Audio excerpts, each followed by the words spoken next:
யார் ஜெயிக்கிறான்னு பார்ப்போம்.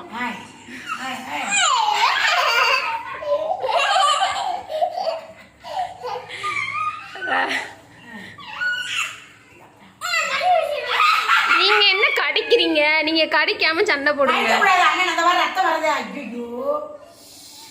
நீங்க கடிக்காம அண்ணன் சண்டை போடுங்க. இவன் நல்லா சண்டை போட முடியலன்னா கடிச்சு வச்சிருக்கான். வாடா சண்டைக்கு வாடா.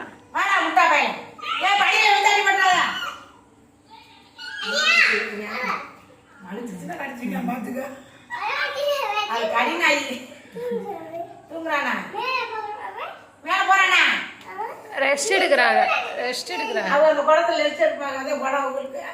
இங்க பாருங்க ரெக்ஸனு, இங்க பாருங்க ரெக்ஸனு, நீங்க தோத்து போயிட்டீங்க.